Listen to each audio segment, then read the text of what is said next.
ఇది మన డ్రైవర్ అన్న కోసం చేసే పోరాటం. ఎన్నో ప్రయత్నాలు చేసి ఓడిపోయాం. మళ్ళీ ఈ ప్రయత్నం ద్వారాన, ఈ పోరాటం ద్వారాన గెలుస్తామనే నమ్మకంతో మళ్ళీ నేను ఈ అడుగు ముందు వేయడం జరిగింది. మళ్ళీ 365 రోజులు అంటే సంవత్సరం పాటు నా కుటుంబాన్ని వదిలేయాలని డిసైడ్ అయిపోయాను. అలాగే నా సంపాదనను వదిలేయాలని డిసైడ్ అయిపోయాను.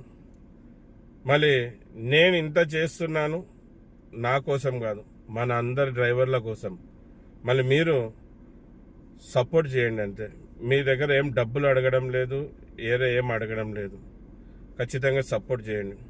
మళ్ళీ నేను కూర్చునే రోజు ఖచ్చితంగా పలానా డేట్ రోజు కూర్చుంటానని తెలపరుస్తాను కదా. ఆ రోజు ఖచ్చితంగా ఫస్ట్ రోజు ప్రతి ఒక్కరు రాండి, వచ్చి సపోర్ట్ చేసి వెళ్ళిపోండి. మళ్ళీ నాతో పాటు కంటిన్యూగా కూర్చునే వాళ్ళు కూర్చోండి. మీ ఇష్టం అన్న. మీరు 2 రోజులు కూర్చుంటారా, 3 రోజులు కూర్చుంటారా, 10 రోజులు కూర్చుంటారా, 15 రోజులు కూర్చుంటారా, నెల కూర్చుంటారా, మీకు ఎన్ని రోజులు వీలైతే అన్ని రోజులు నాతో పాటు కూర్చోండి. నేనైతే అక్కడ నుంచి సమస్య తీరేంత వరకు లేవను, ఆడే కూర్చొని ఉంటాను. మళ్ళీ స్క్రీన్ మీద నంబర్ పెడతాను.